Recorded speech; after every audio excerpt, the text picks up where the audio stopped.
पढ़ते हैं। देखिए, सबसे पहले हम पढ़ेंगे क्या, मैं आपको क्विकली एक रिमाइंडर देना चाहूंगा कि क्या क्या पढ़ने वाले हैं। फिजिक्स आज हम बहुत जबरदस्त तरीके से पढ़ने वाले हैं, तो बहुत अच्छे तरीके से आप फिजिक्स को जानेंगे, किस तरह से फिजिक्स में डेवलपमेंट हुआ और फेराडे ने क्या किया। देखिए, आइंस्टीन और न्यूटन के बीच के जीनियस हैं ये। बहुत सारे जीनियस आए, लेकिन मैक्सिमम अगर लोगों से पूछेंगे कि कौन बहुत बड़े साइंटिस्ट है, तो मैक्सिमम लोग या तो आइंस्टीन बोलते हैं, न्यूटन बोलते हैं, जो कि बहुत हद तक सही नहीं है। ऐसे इतने जबरदस्त जीनियस आए हैं आइंस्टीन के ही लेवल के, या उससे उनसे ज्यादा भी, हाँ बहुत मायनों में उनसे ज्यादा भी। मैं ये भी बताऊंगा कि आइंस्टीन ने एक्चुअली ऐसा क्या किया जो उनको इतना महान साइंटिस्ट माना जाता है। यकीनन वो बेहद महान है, लेकिन कुछ एक आध साइंटिस्ट ने दुनिया बदल के रख दी। फेराडे उनमें से एक है। फेराडे पहले ऐसे साइंटिस्ट हैं जिन्होंने दरवाजे खोल दिए फिजिक्स के। इन्हीं के ही थ्योरी पे बेस पे आइंस्टीन ने अपनी आगे की रिसर्च की और लाइट की स्पीड और लाइट की थ्योरी और पूरी की पूरी जो थ्योरी ऑफ रिलेटिविटी है इस पे दी। वो हम देखेंगे, वो हम बाद में आएंगे, तो सारी चीजें देखेंगे। तो हम क्या देखने वाले हैं, इनका चाइल्डहुड बहुत ही दर्दनाक चाइल्डहुड रहा है। देखिए, साइंटिस्ट का जीवन बहुत ही मतलब अच्छा नहीं होता है, उनको काफी स्ट्रगल करना पड़ता है, और उस जमाने में तो बहुत ही हालत खराब थी। अब तो देखिए काफी टेक्नोलॉजिकल डेवलपमेंट है, हमारे पास कंप्यूटर है, हमारे पास नेटवर्किंग है जबरदस्त। और वो नेटवर्किंग किसकी देन है, फेराडे की ही देन है। फेराडे की ही इलेक्ट्रोमैग्नेटिक वेव का यूज करके हम पूरी की पूरी चीजों को हैंडल करते हैं, नेटवर्किंग करते हैं। पूरा का पूरा इनका सब सजाया हुआ है, ठीक है। तो उस समय लेकिन ऐसा कुछ भी नहीं था, तो आप सोच सकते हैं जीरो से स्टार्ट करना पड़ता होगा। कोई इंस्ट्रूमेंट नहीं, कुछ नहीं, कोई लैब नहीं, बड़ी दिक्कत थी। बहुत ही जबरदस्त चाइल्डहुड रहा है, बहुत ही मोटिवेटिंग स्टोरी है। स्ट्रगल जबरदस्त किया इन्होंने, देखेंगे, और किस तरह से ये ग्रेट साइंटिस्ट बने वो भी देखेंगे। तो सारी चीजें देखने वाले हैं हम। फिजिक्स बहुत पढ़ने वाले हैं, मेरा फेवरेट सब्जेक्ट है भैया अप्लाइड फिजिक्स। मैं खुद भी फिजिसिस्ट हूं, तो बड़ा अच्छा लगता है जब ऐसे टॉपिक्स आते हैं। और वैसे भी मैं अब कुछ साइंटिस्ट, कुछ महान साइंटिस्ट की सीरीज शुरू करने वाला हूं, जिसमें से माइकल फेराडे पहले हैं, ठीक है। तो सबसे पहले चाइल्डहुड देखते हैं। देखिए, इनका चाइल्डहुड जो है ना वो बहुत ही खतरनाक रहा है, बहुत ही बुरा और बहुत ही ट्रोमैटिक रहा है।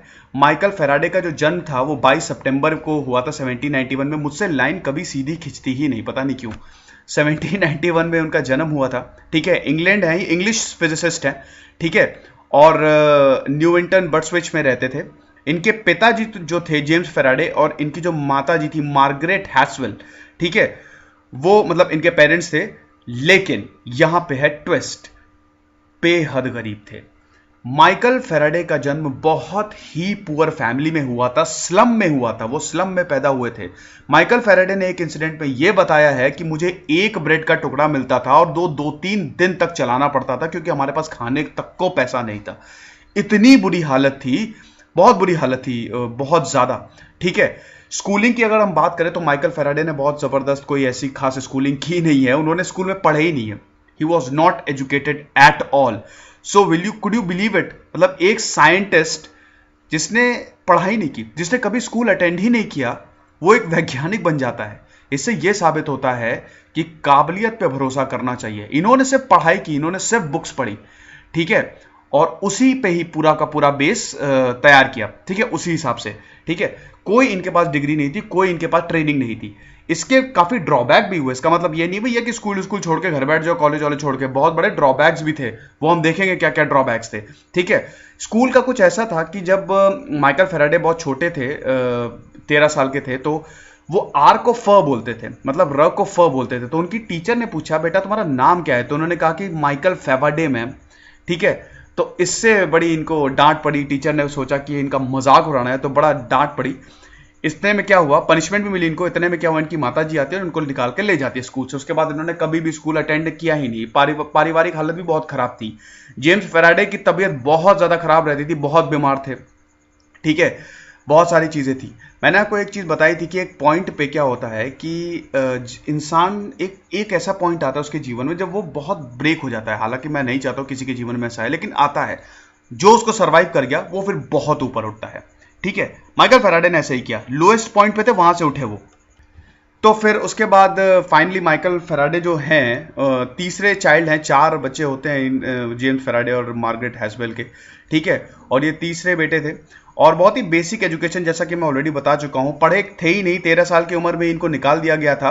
अब उसके बाद भैया पैसे तो कमाने हैं, घर तो चलाना है, कोई इतने अमीर तो है नहीं, क्या करेंगे? न्यूज़पेपर बेचो, न्यूज़पेपर बेचे, बुक बाइंडिंग की, अलग अलग काम किए, डिलीवरी बॉय बने, ताकि घर का किसी तरह खर्चा चले।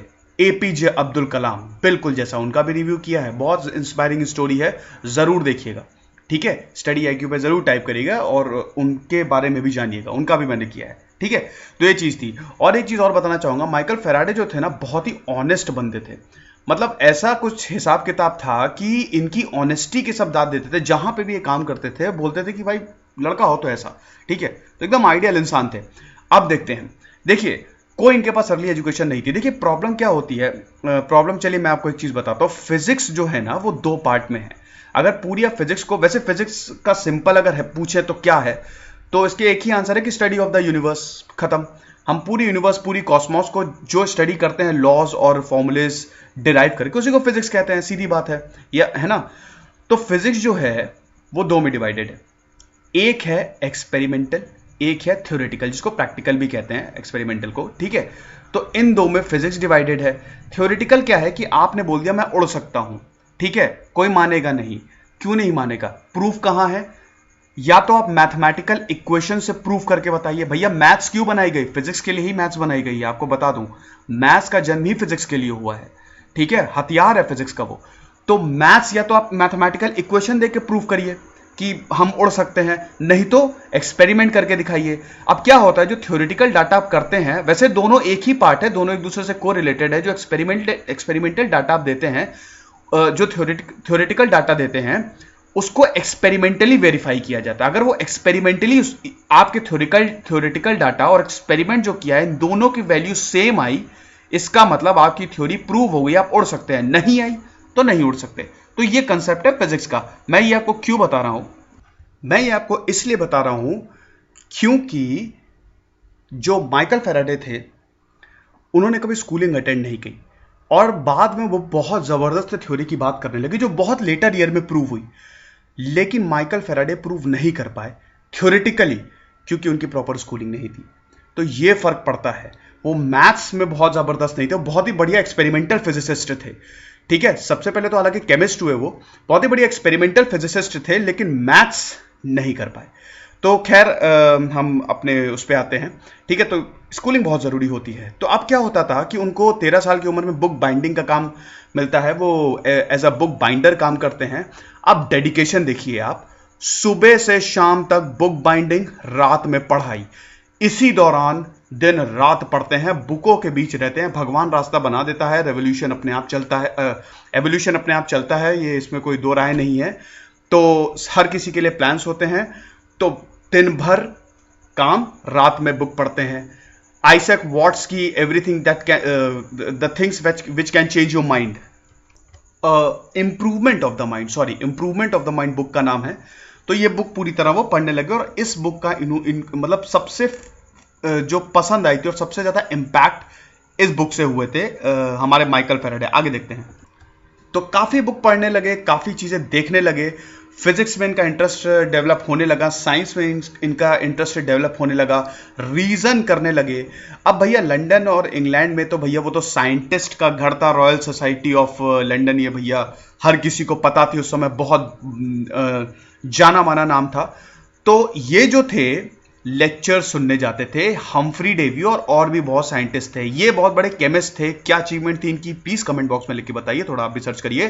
ठीक है, ये बहुत बड़े उस समय जाने माने केमिस्ट थे, इनसे बहुत ज्यादा इन्फ्लुएंस थे, वन ऑफ द आइडल्स थे। तो एक दिन क्या होता है, 300 पेज की बुक भेजते हैं उन्हें, और उन्होंने जो लेक्चर्स दिए होते हैं, उनकी एक पूरी की पूरी नोटबुक बनाई होती है। इससे बड़े प्रभावित हो जाते हैं हम्फ्री डेवी। अब हम्फ्री डेवी जो होते हैं, एक दिन क्या होता है, हम्फ्री डेवी केमिस्ट थे। अब केमिस्ट्री में क्या होता है कि हमेशा एक्सपेरिमेंट्स वहां पे ऑलवेज चलते रहते हैं, सॉल्ट एनालिसिस और भी बहुत सारी चीजें। तो एक दिन एक्सपेरिमेंट में क्या होता है, ब्लास्ट होता है, कुछ केमिकल रिएक्शन होती है बहुत जबरदस्त, और उनकी आंखें चली जाती हैं उस एक्सीडेंट में। काफी डैमेज पहुंचता है उनकी आईसाइट को। तो इसकी वजह से क्या होता है, हम्फ्री डेवी बुलाते हैं फेराडे को, अपना असिस्टेंट बनाते हैं। अब ये उस समय किसी रिवॉर्ड से कम नहीं था, क्योंकि आइडियल के पास वो रह रहे थे, अपने आइडल के पास, और सेक्रेटरी बनते हैं माइकल फेराडे। काम उनका क्या होता है, जो हम्फ्री डेवी पहले करते थे वो अब माइकल फेराडे करते हैं। नोट्स और जो भी एक्सपेरिमेंटल रिजल्ट आता है वो पूरा का पूरा नोट करते जाते हैं और बाद में एक्सपेरिमेंट्स भी करते हैं। तो फेराडे पहले एज अ केमिस्ट बहुत ज्यादा फेमस हुए थे, काफी सक्सेसफुल एक्सपेरिमेंट्स करते हैं वो केमिस्ट्री में, सल्फ्यूरिक एसिड के साथ, oxygen, nitrogen, different basis, different acids, काफी सक्सेसफुल एक्सपेरिमेंट करते हैं।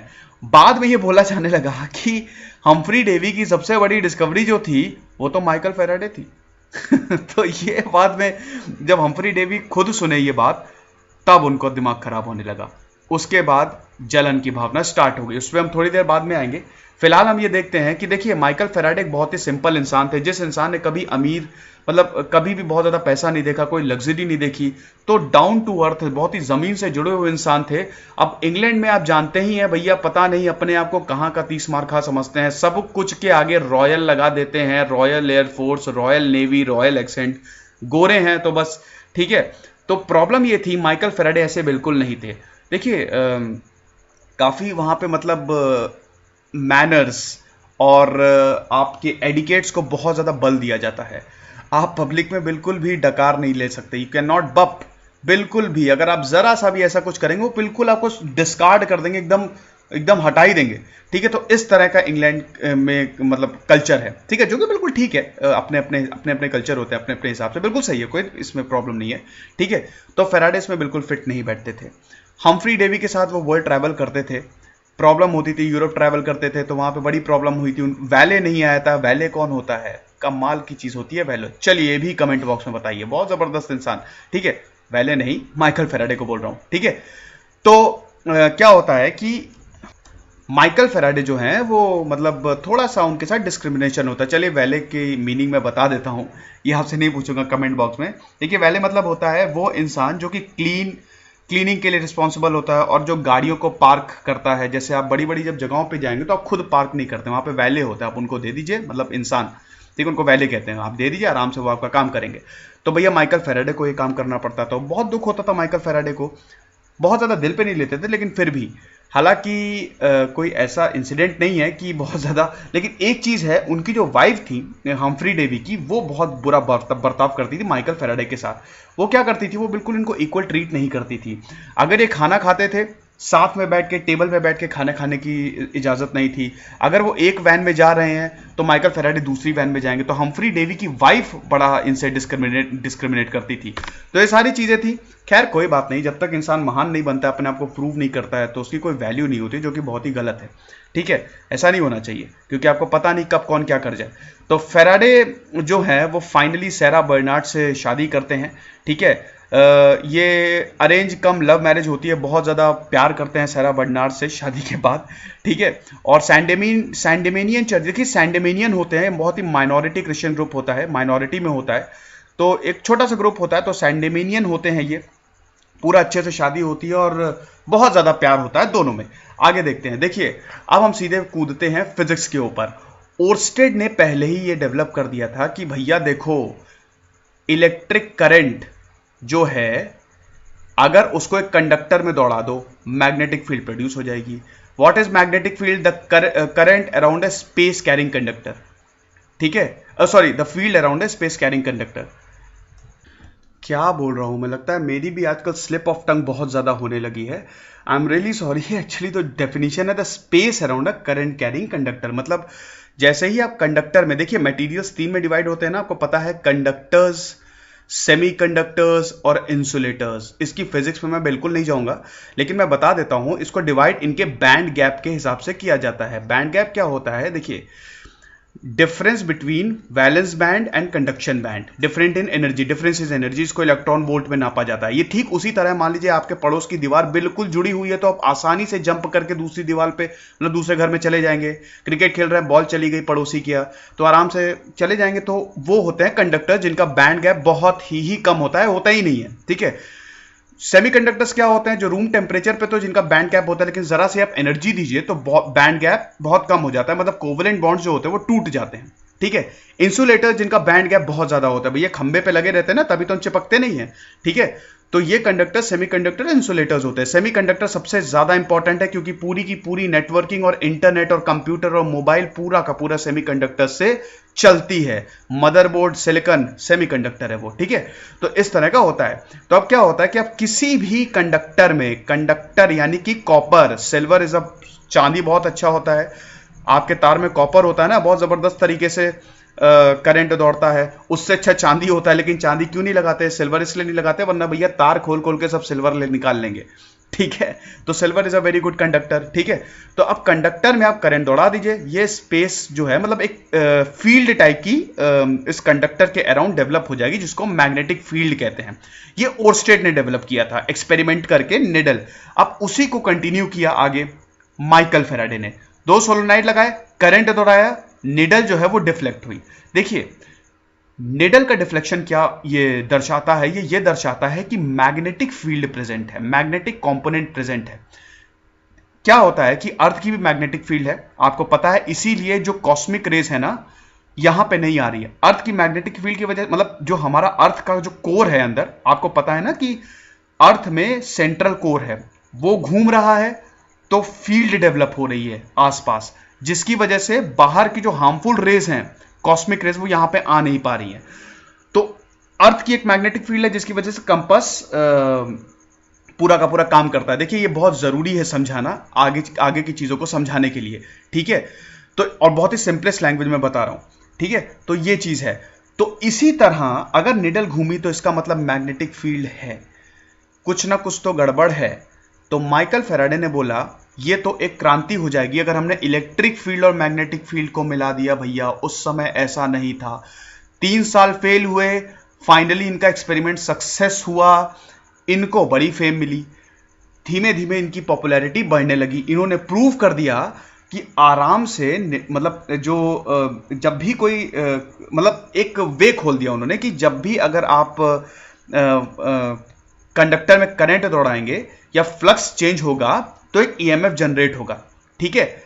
ये थोड़ी टेक्निकल डेफिनेशन होगी, अभी मैं आगे आपको समझा दूंगा, ठीक है। जब भी whenever there is a change in electric flux and EMF will be generated, EMF electromotive force होती है, ठीक है। तो इस तरह से यानी कि मैग्नेटिक फील्ड प्रेजेंट है, तो इलेक्ट्रिक और मैग्नेटिक फील्ड दोनों प्रेजेंट है, कंपोनेंट प्रेजेंट है। बहुत बड़ी डिस्कवरी थी ये, क्योंकि उसी की वजह से भैया हमारा इंटरनेट काम करता है। कैसे काम करता है, लाइट की स्पीड से आपके इलेक्ट्रोमैग्नेटिक जो वेव होती है वो चलती है ना, लाइट इलेक्ट्रोमैग्नेटिक वेव है, 3 × 10⁸ मीटर पर सेकेंड। ये कहां से आया, E/B, इसी को तो कहते हैं ना, जिसका 1/√μ0 ε0, ये पूरा रिलेशन है। और इसकी वैल्यू होती 3 × 10⁸। अब मैं डेरिवेशन में नहीं जाऊंगा, खैर थोड़ा मैं जज्बाती हो गया हूं एक्चुअली फिजिक्स को देख के, लेकिन ये आपको समझना बहुत जरूरी है, पता होना चाहिए कि चीजें कैसे काम करती हैं, ठीक है।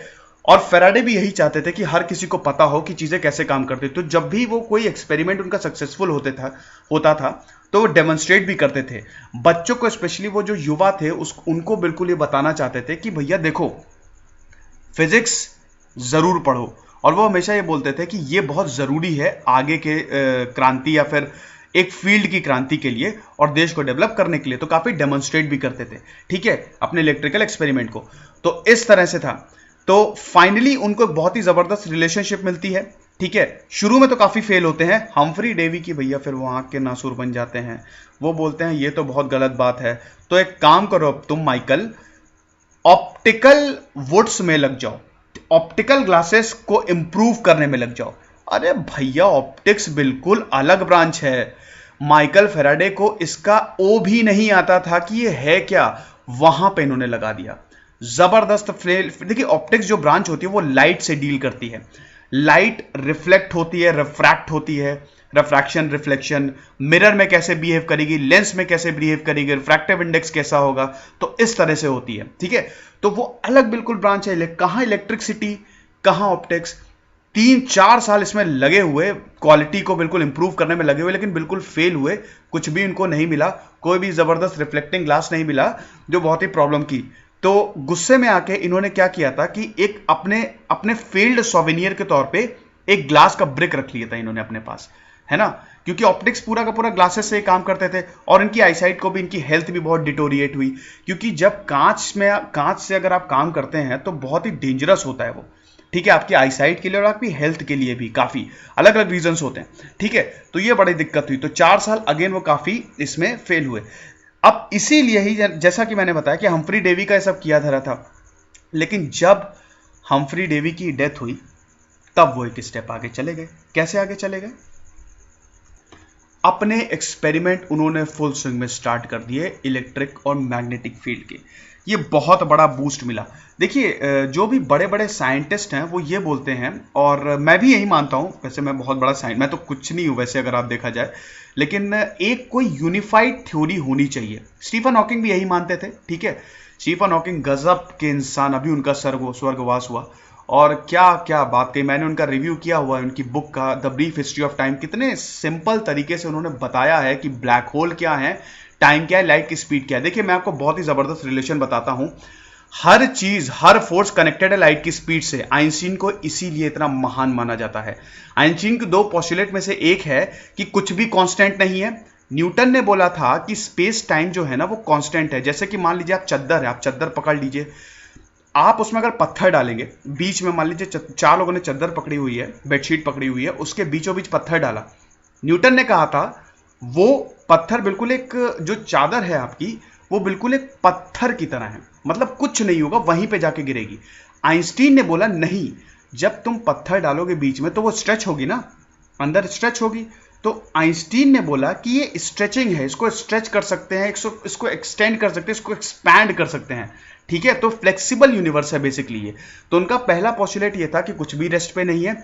दूसरा पोस्टुलेट भैया 3 × 10⁸ मैक्सिमम, इससे तेज कुछ नहीं। हालांकि ये थ्योरी बहुत जल्द गलत होगी, आप अभी देख लेंगे, है ना। कुछ भी फिजिक्स में रेवोल्यूशन आने में थोड़ा टाइम लगता है, ये थ्योरी गलत होगी। ठीक है, तो ये चीज बोली थी। तो यूनिफाइड थ्योरी एक चाहते हैं हर साइंटिस्ट। माइकल फैराडे भी चाहते थे कि कोई एक यूनिफाइड थ्योरी मिले हमको, एक ऐसी थ्योरी जो सब कुछ एक्सप्लेन कर दे। ठीक है, इलेक्ट्रिक, मैग्नेटिक और हर कोई फोर्स एक ही सिंगल उसमें मतलब फिट हो जाए और जबरदस्त तरीके से। हालांकि काफी हद तक ये करने में कामयाब भी रहे थे। ठीक है, अब ये क्या सोचने लगे कि चलो इलेक्ट्रिक फील्ड और मैग्नेटिक फील्ड का हमने रिलेशन बता दिया। देखिए, इनकी जो इक्वेशंस हैं माइकल फैराडे की, वो मैं नेक्स्ट पार्ट में डिस्कस करूंगा। ठीक है, इलेक्ट्रिक फील्ड, मैग्नेटिक फील्ड का हमने रिलेशन बता दिया। अब अगला स्टेप क्या होना चाहिए? लाइट की स्पीड को इससे कंबाइन कर दो। पीछे चला गया यार लाइट की स्पीड से, वो भी लाइट की स्पीड को इससे कंबाइन कर दो। लाइट की स्पीड को अगर electric plus magnetic plus light, अगर लाइट इससे इफेक्ट हो रही है, क्रांति आ जाएगी। हालांकि ये बहुत बाद में प्रूव किया था जेम्स क्लार्क मैक्सवेल ने, और आइंस्टीन ने तो फिर उसको बहुत ही आगे ले गए। ठीक है, तो भैया बहुत बड़ी क्रांति आ जाएगी, लेकिन अगेन वो इसको मैथमेटिकली प्रूव नहीं कर पाए। जेम्स क्लार्क मैक्सवेल बहुत जबरदस्त मैथमेटिशियन थे, उन्होंने इसको मैथमेटिकली प्रूव करके गिफ्ट किया था माइकल फैराडे को।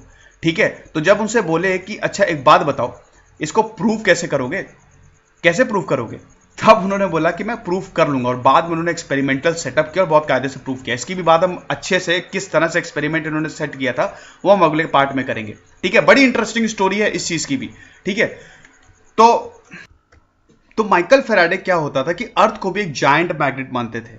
वो बोलते थे कि अर्थ में भी मैग्नेटिक फील्ड है और ये हर जगह है। देखिए, मैग्नेटिक फील्ड क्या होती है मैं आपको बताता हूं। इलेक्ट्रिक फील्ड लाइंस होती हैं, इलेक्ट्रिक फील्ड से एसोसिएटेड होती है इलेक्ट्रिक फील्ड लाइन, जो कि पॉजिटिव पे खुद शुरू होती हैं और नेगेटिव पे खत्म होती हैं। मैग्नेटिक फील्ड कहीं पे खत्म, कहीं पे एंड नहीं होती हैं। ठीक है, तो ये बेसिकली क्लोज्ड लूप बनाती हैं। ज्यादा डेप्थ में नहीं जाऊंगा। तो ये इनविजिबल होती हैं। तो अगर मैग्नेटिक फील्ड लाइंस हैं, कभी भी मैग्नेटिक फील्ड प्रोड्यूस होगी तो उससे रिलेटेड मैग्नेटिक फील्ड लाइन भी प्रोड्यूस होगी। सिंपल सा कंसेप्ट है। इलेक्ट्रिक फील्ड प्रोड्यूस होगी तो इलेक्ट्रिक फील्ड लाइंस होगी। ठीक है, तो इसको बहुत ज्यादा ध्यान में रखते थे और इसी को ही बेस बना के उन्होंने पहला इलेक्ट्रिक डायनामो बनाया। देखिए, इलेक्ट्रिक मोटर बहुत इंपॉर्टेंट है। तो ये जो इलेक्ट्रिक डायनामो है, इसको इस पे क्या होता है कि ऑलरेडी वो बता चुके थे कि नेडल अगर मूव करेगी तो उससे मतलब अगर करंट जाएगा करंट कैरिंग कंडक्टर में तो मैग्नेटिक फील्ड होगी। तो उसी का एक्सपेरिमेंटल सेटअप करके छोटा सा इलेक्ट्रिक डायनामो, पूरा का पूरा मैं नहीं बताऊंगा। देखिए, इलेक्ट्रिक डायनामो जो होता है बहुत इंपॉर्टेंट होता है, क्योंकि हर मशीन में होता है। मोटर हर मशीन में होती है भैया, जो भी बड़ी बड़ी मशीनें होती हैं। ठीक है, तो उसको इन्होंने एक्सपेरिमेंटली दिखाया। ठीक है, वो काम कैसे करता है? देखिए क्या होता है कि जैसा कि मैंने अभी बताया, इलेक्ट्रिक फील्ड लाइंस और मैग्नेटिक फील्ड लाइंस होती है।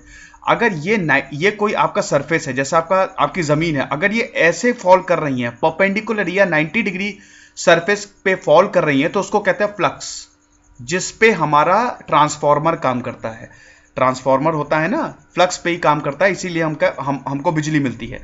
ठीक है, तो जब भी इस फ्लक्स, ये लाइन कभी भी अगर चेंज होती है तो हमेशा इलेक्ट्रोमोटिव फोर्स, जिसको ईएमएफ या वोल्टेज अगर मोटे मोटे तौर पे बोल दूं, हालांकि इसकी डेफिनेशन थोड़ी सी अलग है, लेकिन अगर मैं मोटे मोटे तौर पे बोल दूं तो बिजली मिलती है।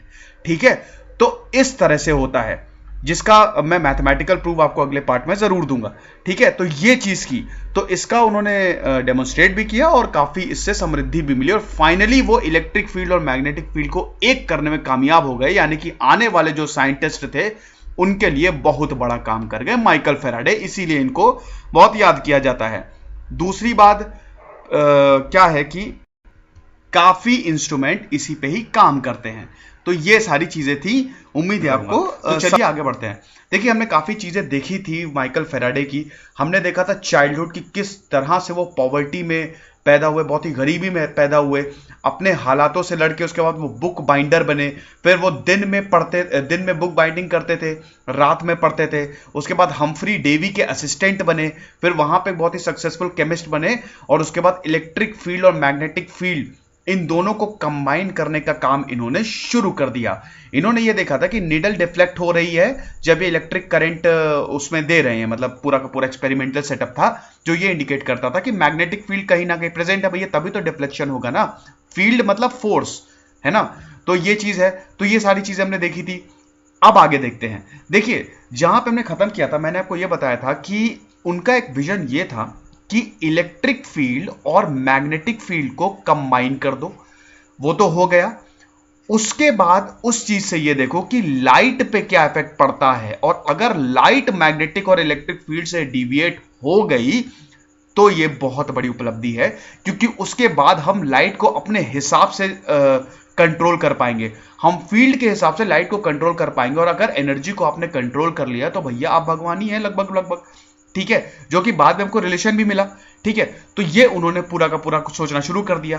तो अब लाइट क्या होती है? लाइट तो एक पूरा का पूरा स्पेक्ट्रम होता है, एक बैंड होता है। आपको पता ही होगा कि जो हमारा पूरा बैंड है, वो स्पेक्ट्रम है, वो दो में डिवाइडेड है, अल्ट्रावायलेट, विजिबल और इंफ्रारेड। ठीक है, हम यहां पे हैं, हम विजिबल रीजन में हैं। तो विजिबल, ये अलग अलग फ्रीक्वेंसी और अलग अलग वेवलेंथ का एक स्पेक्ट्रम होता है। तो अल्ट्रावायलेट अलग स्पेक्ट्रम है, इंफ्रारेड अलग स्पेक्ट्रम है, और विजिबल रीजन जो विबग्योर, ठीक है, ये एक अलग स्पेक्ट्रम है। तो हम इसमें हैं, तभी तो हम चीजों को देख पाते हैं ना। ठीक है, इन सबको अब पूरी की पूरी इस विजिबल स्पेक्ट्रम को और इन कलर्स को, VIBGYOR, violet, indigo, blue, yellow, green, orange और रेड, इन तीनों को जब आप कंबाइन कर देते हैं सातों को, तो आपको व्हाइट लाइट मिलती है। ठीक है, जो कि हमको विजिबल है, मतलब ये पूरा का पूरा जितनी भी जगह है और जो फैली हुई है वो व्हाइट लाइट ही है, अगर कुल मिला के देखें। ठीक है, तो उनका ये विजन था कि किसी तरह लाइट को डिविएट किया जाए। अब भैया लाइट से एक बीम निकाल लो। ठीक है, लाइट से एक बीम निकाल लो जिसमें पार्टिकल जो बहुत ही लीनियरली अरेंज्ड होते हैं, उसको कहते हैं पोलराइजेशन। उस प्रोसेस को कहते हैं पोलराइजेशन।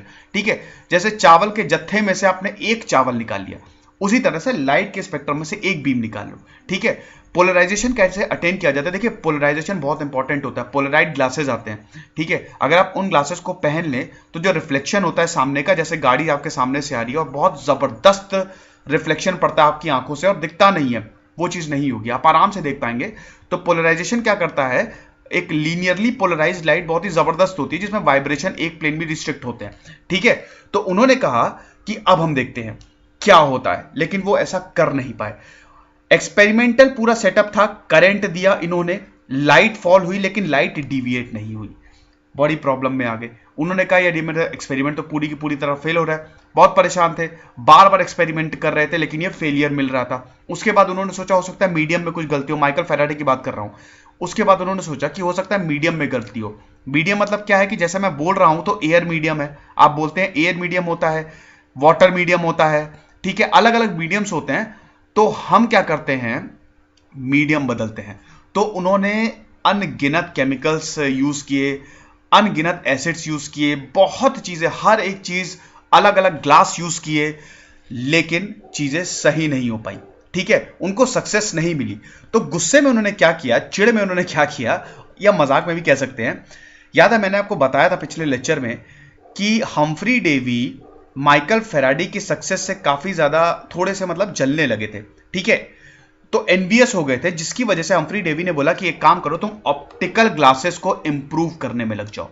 तो जब माइकल फेराडे ऑप्टिकल ग्लासेस को इंप्रूव कर रहे थे, अब उनको इस ब्रांच की कोई भी नॉलेज नहीं थी, तो 7 साल उन्होंने एक्सपेरिमेंट किया और उनको कोई भी कुछ भी सक्सेस नहीं मिली। तो एक उन्होंने ग्लास ब्रिक रख दी थी उस समय एज अ सोवेनियर कि ये मुझे मेरे फेलियर की याद दिलाता रहेगा, तो वो उन्होंने यूज की। ठीक है, उससे उन्होंने लाइट पास कराई और गेस व्हाट, लाइट डिविएट हो गई। जबरदस्त खुशी का पल था। इतने सालों के बाद, सालों की मेहनत के बाद जब सक्सेस मिलती है तब तो कमाल ही हो जाता है, वो एक अलग ही स्वाद होता है। ठीक है, तो बहुत अच्छे से चीजों को हैंडल किया और फाइनली ये प्रूव करने में सफल हो गए कि लाइट मैग्नेटिक फील्ड से इफेक्ट होती है। बहुत ही जबरदस्त रिलेशन है भैया, C=E/B। देखिए फिजिक्स में क्या होता है ना, it's all about energy and forces. हम सिर्फ एनर्जी निकालते हैं फोर्स की हेल्प से, पूरी की पूरी फिजिक्स पे ही बेस्ड है। अब एनर्जी वो इलेक्ट्रिकल एनर्जी भी हो सकती है, वो लाइट एनर्जी भी हो सकती है, वो अब जिस भी ब्रांच की बात कर रहे हैं, मैकेनिकल एनर्जी भी हो सकती है। ठीक है, वो होती है, जैसे जैसे अगर एग्जांपल है तो जो इनकी फेराडे ने जो अपनी इलेक्ट्रिक डायनमो इन्वेंट की थी, वो क्या करती है, वो इलेक्ट्रिक एनर्जी को मैकेनिकल एनर्जी में कन्वर्ट करती है, जिसकी वजह से आज गाड़ियां चल रही हैं, जिसकी वजह से रॉकेट के बड़े बड़े स्पेस के बड़े बड़े एक्सपेडिशंस हो रहे हैं, बड़े बड़े मिशंस अकम्प्लिश हो रहे हैं। एक बहुत ही बेसिक प्रिंसिपल माइकल फेराडे का फॉलो करती है, जिसको आगे टेस्ला ने उसको एक कदम आगे ले गए, फिर उसको आइंस्टीन ने परस्यू किया। तो ये बेस बना गए हर एक चीज का।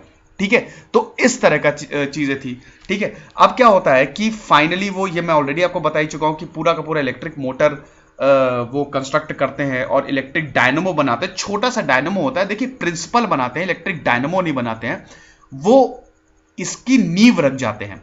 इलेक्ट्रिक फील्ड और मैग्नेटिक फील्ड को बिल्कुल मैनिपुलेट करके वो जो टरबाइन है, जो छोटा सा उनका रोटर होता है, वो घूमने लगता है और ये बहुत लोगों को डेमोन्स्ट्रेट करते हैं। तो बड़ा अच्छा लगता है कि फाइनली कुछ तो ऐसा हुआ जिससे जो बिजली से चल रहा है, तो ये बड़ी इंपॉर्टेंट चीज होती है।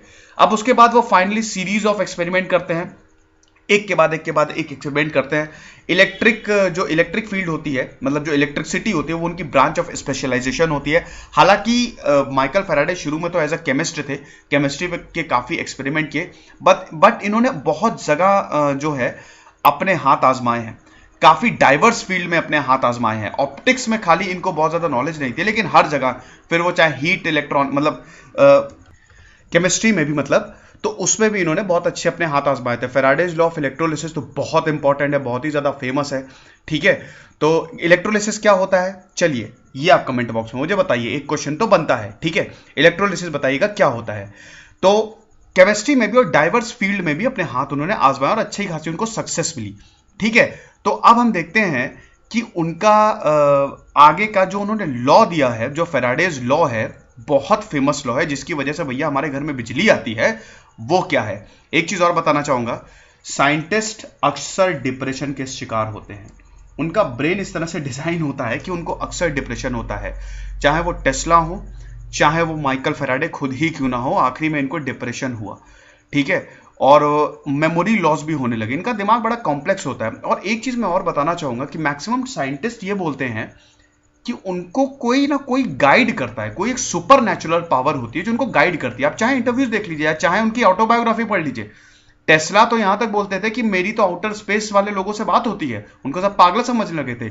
इवन हमारे मैथमेटिशियन रामानुजम, वो ये बोलते थे कि जो भगवान है, जिस भगवान की पूजा करते थे, नामागिरी, वो उनको गाइड करते हैं कि इक्वेशंस लिखो।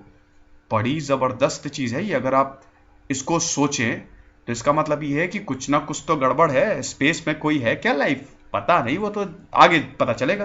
ठीक है, तो अब हम देखते हैं इलेक्ट्रोमैग्नेटिक इक्वेशंस। ठीक है, फेराडे की इलेक्ट्रोमैग्नेटिक इक्वेशन देखते हैं, लेकिन इससे पहले मैं आपको ये बताना चाहूंगा कि फेराडेज लॉ क्या है। ठीक है, तो फेराडे लॉ क्या कहता है, जब भी फ्लक्स चेंज होता है एक ईएमएफ जनरेट होती है। मैग्नेटिक फ्लक्स क्या होता है? देखिए, मैग्नेटिक फ्लक्स को डिनोट करते हैं फाई से, ठीक है, और फॉर्मूला होता है B integration D S. Integration calculus होता है, इंटीग्रेशन डिफरेंशिएशन, ठीक है। आप अपने कोई भी एक स्ट्रिप ले लीजिए, इसको इंटीग्रेट कर दीजिए, तो पूरी की पूरी इसकी वैल्यू मिल जाती है। प्रॉपर लिमिट लेते हैं हम, और बहुत ही जबरदस्त चीज होती है। मैक्सिमम टेक्निकल चीजों में ये काम आती है, और पूरी की पूरी मैथ्स कैलकुलस से ही, पूरी की पूरी फिजिक्स कैलकुलस से ही प्रूव की जाती है, ठीक है। तो इसको मैं बताता हूं, देखो ये तो इसका मैथमेटिकल इंटरप्रिटेशन होता है। डीएस जो होता है सरफेस एरिया, मतलब किस एरिया को आप इंटीग्रेट कर रहे हैं। अगर आप अपनी टेबल को भी इंटीग्रेट कर रहे हैं तो उसका भी एक एरिया है, तो वो उसका पूरा का पूरा एरिया हो गया। मैग्नेटिक फील्ड लाइंस में ऑलरेडी आपको बता चुका हूं। मैग्नेटिक मतलब कभी भी अगर मैग्नेटिक फील्ड प्रोड्यूस होती है तो मैग्नेटिक फील्ड लाइंस भी उसके साथ प्रोड्यूस होगी, वो तो जाहिर सी बात है। इलेक्ट्रिक फील्ड प्रोड्यूस होगी तो इलेक्ट्रिक फील्ड लाइन प्रोड्यूस होगी। तो ये जो मैग्नेटिक फ्लक्स होता है, यानी कि मैग्नेटिक फील्ड लाइंस अगर सरफेस के परपेंडिकुलर हैं, 90 डिग्री गिर रही हैं, 90 डिग्री पे फॉल हो रही हैं, तो उसको कहता है मैग्नेटिक फ्लक्स। अब आप इसको चेंज कर दीजिए तो आपको मिल जाएगा ईएमएफ, जिसको मोटे मोटे तौर पे इलेक्ट्रिक फील्ड कहते हैं, वोल्टेज कहते हैं। वैसे तो इसकी प्रॉपर डेफिनेशन होती है कि the potential difference between two terminals when the circuit is closed. लेकिन खैर, इसको अगर समझाने बैठूंगा तो बहुत ज्यादा मुझे फिर काम करना पड़ेगा और डीप में जाना पड़ेगा, ठीक है। तो सबसे इसका आसान मतलब ये है कि आपको बिजली मिल रही है। देखिए, एनटीपीसी है, ठीक है। एनटीपीसी हमको बिजली मिलती कैसे, मैं आपको बताता हूं। कोल को हम सिंथेसाइज करते हैं बड़े बड़े पावर प्लांट्स में, उसके बाद फिर हीट एनर्जी जो होती है वो इलेक्ट्रिकल एनर्जी कन्वर्ट होकर पूरी की पूरी, वो उनका पूरा का पूरा सेटअप होता है, घर घर जाती है। तार बिछे होते हैं बड़े बड़े, देखिए ना भैया पावर प्लांट्स, तार बड़े बड़े बिछे होते हैं, पोल्स में जाती है, खंभों में जाती है। उसके बाद वो पोल्स किससे कनेक्ट होते हैं? ट्रांसफार्मर से। ट्रांसफार्मर बहुत जबरदस्त चीज होती है। हमारे घर में क्या आती है? एसी की डीसी। हमारे घर में अल्टरनेटिंग करंट आता है। तो ये जो अल्टरनेटिंग करंट होता है, ये इसकी बहुत जबरदस्त वोल्टेज होता है। 1000 2000 3000 वोल्ट इतना नहीं सह पाएगा। अगर इतनी ज्यादा हम बिजली अपने घर में दे दें तो फूक जाएंगे हमारे जो कि अप्लायंसेस हैं, ठीक है, खत्म हो जाएंगे वो। क्योंकि हर एक अप्लायंस, हर एक इंस्ट्रूमेंट की जो भी हम यूज कर रहे हैं उसकी एक पर्टिकुलर लिमिट होती है, ठीक है। 100 वोल्ट की रेटिंग होती है। आपने देखा होगा बल्ब में लिखा होगा 60 वोल्ट 80 वोल्ट। ज्यादा दे देंगे तो वो बेकार हो जाएगा, वो खराब हो जाएगा, ठीक है। तो ट्रांसफार्मर क्या करता है? इंटेंसिटी को कम करता है, ठीक है। तो ट्रांसफार्मर का यही काम होता है कि कम से ज्यादा बढ़ाओ और ज्यादा से बहुत ज्यादा हो जाए तो कम कर दो। यही ट्रांसफार्मर का काम होता है। तो ट्रांसफार्मर इसी प्रिंसिपल पे चलता है कि फ्लक्स को चेंज करो, ईएमएफ प्रोड्यूस होगा। और इसका जो ये पहला लॉ है। और दूसरा लॉ ये है कि जब भी फ्लक्स चेंज होता है, D phi by D T ये प्रोड्यूस होता है, यानी कि E equal to minus D phi upon D T. ये उसका एक्चुअली एक्सटेंडेड वर्जन है, क्योंकि फाई की वैल्यू जो होती है वो बी होती है, बी इंटू डी एस होती है। तो आप उसको भी लिख सकते हैं, ऐसी कोई दिक्कत नहीं है वो एक्सपैंड करके।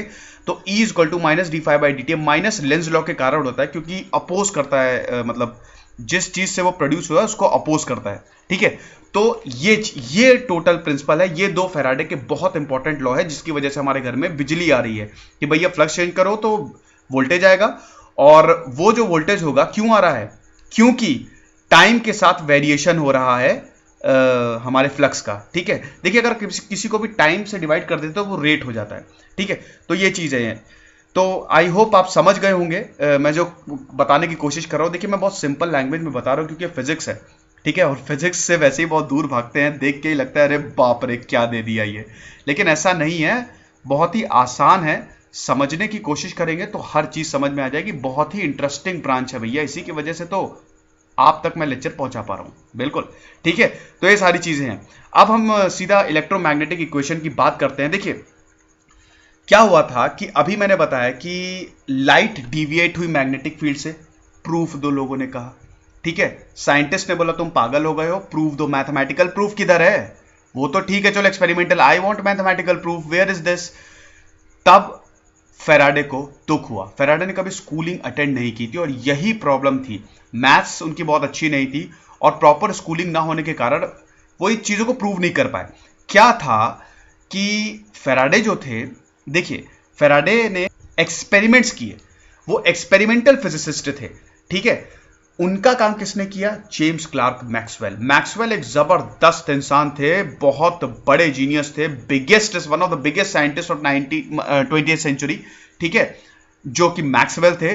बहुत ही अमीर घराने में इनका जन्म हुआ था, बहुत अमीर थे, चाहे तो आराम से जिंदगी भर ऐश की जिंदगी काटते, लेकिन भैया लोगों को ऐसा मंजूर नहीं होता है। जो जबरदस्त जिनका माइंड होता है, रेवोल्यूशनरी माइंड होता है, उनको तो कुछ करना ही करना है। तो मैक्सवेल ने फिजिक्स चुनी। हालांकि मैक्सवेल जो थे वो मैथमेटिशियन थे, ठीक है, वो फिजिसिस्ट नहीं थे, लेकिन उनको फिजिक्स के लिए जाना गया, क्योंकि जो आप ये स्क्रीन पे देख रहे हैं ना, ये इसी चीज पे पूरा का पूरा सब कुछ, पूरी दुनिया, पूरा यूनिवर्स चल रहा है। ये जो 4 इक्वेशन है, 1 2 3 4, ये 4 इक्वेशन से पूरा का पूरा यूनिवर्स चल रहा है, ठीक है। क्वांटम फिजिक्स इससे चल रही है, हमारा मोबाइल चल रहा है, सब कुछ, हमारा टीवी, सब कुछ इससे चल रहा है। अब हम इसको समझाते हैं थोड़ा। देखिए, ये 2 पार्ट आप देख रहे हैं, फर्स्ट और ये सेकेंड। ये जो है ये डिफरेंशिएशन पार्ट है, ठीक है, और ये उसको जब इंटीग्रेट करेंगे, ठीक है, दोनों सेम है, ठीक है। तो अब इसको हम डेल्टा कहते हैं, डेल, ठीक है। तो देखिए, नोटेशंस पे जाइए, ई और रो, यानी कि हमने एक रिलेशन निकाला है, हमने नहीं, फैराडे ने और मैक्सवेल ने एक रिलेशन निकाला है इलेक्ट्रिक फील्ड और डेंसिटी के बीच में। रो का जो फॉर्मूला होता है वो होता है Q into Q upon V, ठीक है। तो ये चार्ज डेंसिटी होती है बेसिकली रो, जो चार्ज को पूरा का पूरा डेंसिफाई करता है। चार्ज डेंसिटी मतलब कितना ज्यादा डेंस है वो एरिया, चार्जेस से कितना ज्यादा घिरा हुआ है, ठीक है। तो ये चीज होती है। इसका मतलब देखिए, इसको गॉस लॉ कहते हैं, फिजिक्स में गॉस लॉ कहते हैं, कि मतलब एक जो चार्ज है ये एक इलेक्ट्रिक फील्ड निकालने के लिए होता है। कहीं पे भी वैसे आराम से इलेक्ट्रिक फील्ड निकाल सकते हैं। देखिए, चार्ज क्या होता है, अगर कहीं पे भी चार्ज रख देंगे, कि इलेक्ट्रॉन रख देंगे, तो वो इलेक्ट्रिक फील्ड बना देगा, ठीक है। ये पूरा का पूरा एक फील्ड टाइप की, एक फोर्स टाइप की बन जाती है। ऐसा लगता है कि एक इलेक्ट्रिकल फोर्स वहां पे है। तो उसको कहते हैं, इस चीज को कहते हैं, इस फेनोमेना को कहते हैं इलेक्ट्रिक फील्ड, ठीक है। ये जो क्रिएट होती है चार्ज के आसपास, ये हर चार्ज के साथ होता है, ठीक है। तो अगर ये चार्ज कोई भी मान लीजिए सर्कल है, उसको पूरा का पूरा क्या कर रहा है, ये पूरा का पूरा अराउंड कर रहा है, रिवॉल्व कर रहा है, ठीक है। उस चीज को, उस एरिया को अगर आप इंटीग्रेट कर देंगे, तो वो आपको पूरी की पूरी इंटेंसिटी दे देगा इलेक्ट्रिक फील्ड की, ठीक है। ये लॉ कहता है। अब यही लॉ अगर मैग्नेटिज्म में आप अप्लाई करेंगे तो जीरो हो जाता है, ठीक है। मैग्नेटिक फील्ड में कोई ऐसा कुछ नहीं होता है। अब यहां ये दो जो इक्वेशन है ये बहुत इंपॉर्टेंट है। इसमें क्या हुआ, इलेक्ट्रिक फील्ड और मैग्नेटिक फील्ड कंबाइन कर दिया मैक्सवेल ने, ठीक है। तो बहुत जबरदस्त रिलेशन हो गया। इससे तो आप कुछ भी कर सकते हैं, आप इलेक्ट्रिसिटी को ही कंट्रोल कर सकते हैं, जो कि आज हो ही रही है। हम अपने हिसाब से वोल्टेज दे सकते हैं, अपने हिसाब से वोल्टेज को कंट्रोल कर सकते हैं। इवन स्टेबलाइजर्स होते हैं, अगर आपको बहुत ज्यादा आपके वोल्टेज आ रहा है तो आप स्टेबलाइजर से उसको डाउन कर सकते हैं, ठीक है। चार्जिंग, डिस्चार्जिंग, ये सब इन्हीं इक्वेशंस की ही बदौलत है, ठीक है। तो ये चीज है।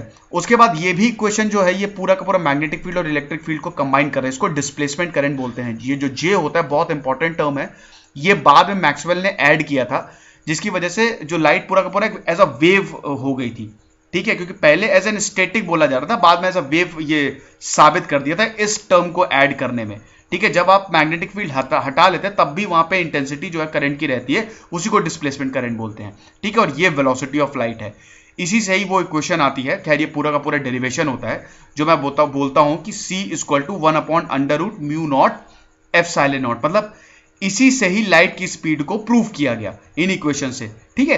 तो ये मैक्सवेल का बहुत बड़ा काम था, जिन्होंने रेवोल्यूशनराइज कर दिया, मैक्सवेल और फैराडे ने, दोनों ने मिलके, ठीक है। तो अब आगे देखते हैं क्या हुआ। बहुत ज्यादा फिजिक्स पढ़ ली, काफी चीजें हमने देख ली। उम्मीद करता हूं कि आपको कुछ अब पता चला होगा कि कैसे चीजें काम करती हैं, ठीक है। फैराडे जैसे जैसे आगे बढ़ते गए, वैसे वैसे उनको डिप्रेशन और उनकी मेमोरी लॉस होती गई, मेमोरी लॉस होती गई। हेल्थ उनकी नीचे जाने लगी, ठीक है। रिसर्च काफी कम करने लगे। इसका मतलब ये नहीं कि पूरी तरह से उन्होंने काम से संन्यास ले लिया, ऐसे नहीं थे, बहुत ही एक्टिव इंसान थे, दिन भर काम करते रहते, लेकिन उन्होंने थोड़ा सा कम कर दिया, ठीक है। अब क्या होता है कि मैंने ऑलरेडी बताया था कि हर एक साइंटिस्ट शुरू से ही यही जानने में लगा कि भैया एक सिंगल फोर्स हो जो पूरे यूनिवर्स को गवर्न करे, ऐसी कोई हम थ्योरी निकाल दें। The theory of everything, Stephen Hawking ने भी अपना लगभग पूरा जीवन उसी को इमेजिन करने में लगा दिया। तो उसके बाद ये चाहते थे कि कोई ऐसी पूरी की पूरी मतलब कोई ऐसी थ्योरी मिले जो हर चीज को एक्सप्लेन कर दे। और एक चीज बताना चाहूंगा कि 1850 आते आते तक ये काफी चीजें इमेजिन करने लगे। ये बोलने लगे कि मैग्नेटिक फील्ड लाइंस भी होती हैं और वो दिखती नहीं है, जो कि सही बात है भाई, बिल्कुल सही बात है। ठीक है, अर्थ एक जायंट मैग्नेट है और सन जो है वो हमको टच करता है, क्योंकि सन की जो लाइट होती है, लाइट की स्पीड जो होती है वो ग्रेविटी से इफेक्ट होती है। ये फैराडे ने पहले ही सोच लिया था, आइंस्टीन ने बाद में प्रूव किया। ठीक है, लाइट बेंड हो जाती है ग्रेविटी के कारण, और अगर वो बेंड हो रही है तो उससे टाइम भी चेंज होगा। इसका मतलब कहीं ना कहीं हम टाइम को कंट्रोल कर सकते हैं लाइट की स्पीड के थ्रू। ठीक है, और लाइट की स्पीड कैसे वेरी करेगी? ग्रेविटी के थ्रू, पूरा रिलेशन होता है। ठीक है, ये भी इन्होंने पूरा का पूरा सोच लिया था और एक्सरसाइज करने में लग गए थे फॉर्मुलेट, लेकिन उनका हेल्थ ने बिल्कुल भी साथ नहीं दिया, तो ये प्रॉब्लम हुई थी।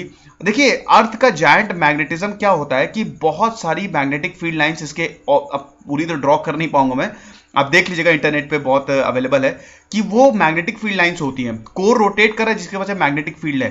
तभी जो होती है, जो चिड़िया होती है ना, उनमें इनर मैग्नेटिक कंपस फिट होता है, उनके दिमाग में ही मैग्नेटिक कंपस होता है, इसलिए आराम से वो माइग्रेट करती हैं, हजारों हजारों मील तक जाती हैं वो। क्यों?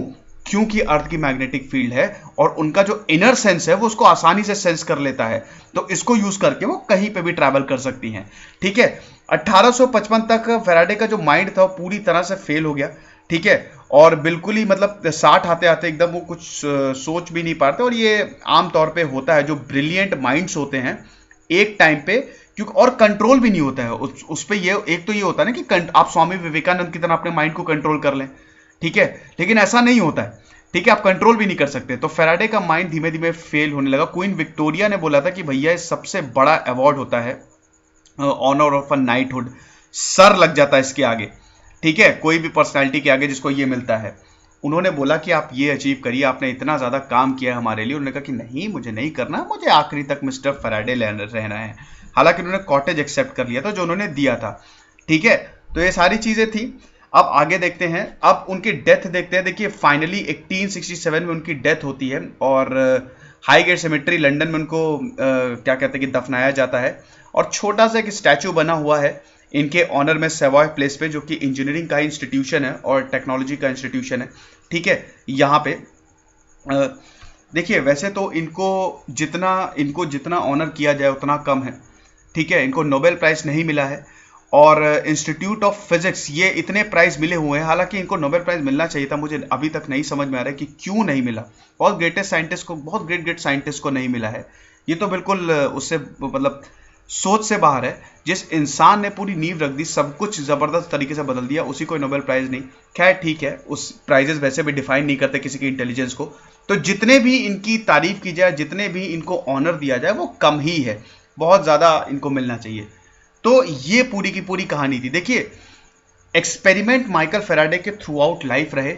दिन भर वो सोचते रहते थे, अपने आप को कमरे में एक टाइम पे बंद कर लिया था, इतना उठ नहीं पाते थे, तबीयत बहुत खराब थी, तो ये बड़ी दिक्कत थी। लेकिन उसके बावजूद वो हमेशा इमेजिन करते थे। और एक बात, मैक्सवेल ने इनको गिफ्ट किया था। जब ये मैथमेटिकली प्रूव नहीं कर पा रहे थे तो मैक्सवेल ने पूरी इक्वेशन बनाई, जो मैंने आपको ऑलरेडी दिखा चुका हूं, इनको एज ए गिफ्ट उनको दिया। तो माइकल फैराडे बड़ा खुश हुए और फाइनली वो पब्लिश हुई और तहलका मच गया फिजिक्स के दुनिया में।